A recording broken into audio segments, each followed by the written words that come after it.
The Stoic view of death unfolds as a serene and rational confrontation with one of humanity's most enduring fears, transforming the end of life from a source of dread into an inevitable, natural event to be met with equanimity. Rooted in the teachings of philosophers like Seneca, Epictetus, and Marcus Aurelius, Stoicism offers a profound meditation on mortality that invites us to reconsider the meaning of death and the nature of our existence. Rather than viewing death as a catastrophe or a tragic loss, the Stoics see it as a necessary transition, a dissolution that restores us to the universal order from which we emerged. In this light, fear of death is understood not only as irrational but as an obstacle to living a virtuous and fulfilled life. Central to the Stoic philosophy is the idea that death is neither good nor bad in itself, it is simply a fact of nature. Everything that exists is transient, subject to change, decay, and eventual dissolution. The Stoics emphasize that the universe operates according to reason and natural law, and death is one expression of this cosmic order. Since death is unavoidable and beyond our control, the wise person does not waste energy fearing it. Instead, one accepts death calmly, as part of the natural cycle of life. Much like the changing of seasons or the setting of the sun, this acceptance is deeply connected to the Stoic ideal of focusing only on what lies within one's control, our own thoughts, actions, and attitudes, and relinquishing anxiety over external events, including death. The body, being material and perishable, is not the essence of the self.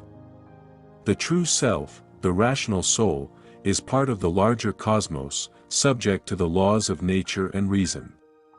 To cling to the body or to life itself with fear or desperation is to misunderstand the transient nature of material existence and to act against reason. Moreover, the Stoics remind us that death is the common destiny of all beings, a universal experience that connects humanity across time and place. This shared fate dissolves the illusion of exceptionalism that often fuels fear. To die is to return to the source, to the natural elements from which we arose. Marcus Aurelius reflects on this with poetic acceptance, observing that death is like water flowing back to the sea, a simple and inevitable reunion. Recognizing this cosmic kinship fosters humility and peace. The Stoic practice also involves frequent reflection on death, known as memento mori, remember that you must die. Far from morbid obsession, this practice aims to sharpen awareness of life's fragility and inspire living with greater presence and purpose. By confronting death regularly in thought, one reduces its power to disturb the mind. This mental preparation cultivates a sense of urgency to live virtuously and authentically, unencumbered by petty fears or distractions. Death ceases to be a distant horror and becomes a familiar companion on life's journey. Importantly, the Stoics distinguish between the event of death and the meaning we assign to it. While death ends individual consciousness, it does not diminish the value of the life that preceded it. What matters is not the length of life but its quality, measured by virtue, wisdom, and the fulfillment of one's role in the cosmic order. A life well lived, in Stoic terms, is one aligned with reason, courage, justice, and self-control. Death, then, is simply the closing of a chapter, not the negation of the whole story. Stoicism also encourages detachment from the fear of non-existence by challenging the anxiety about what happens after death. The Stoics hold that since we cannot experience ourselves after death, fear of the unknown is irrational. Like the time before birth, non-existence is a state without sensation or consciousness, and thus not to be feared. Death, as the cessation of sensation, cannot harm us, because harm requires awareness.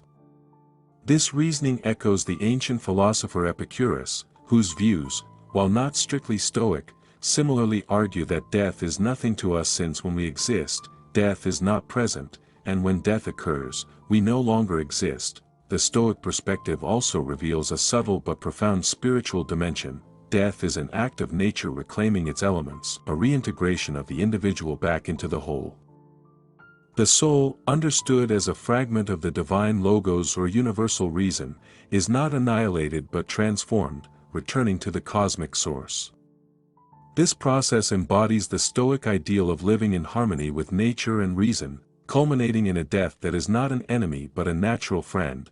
In contemplating death through the Stoic lens, fear loses its grip, replaced by clarity and acceptance. Death is no longer a tragic rupture but a natural punctuation in the flow of existence.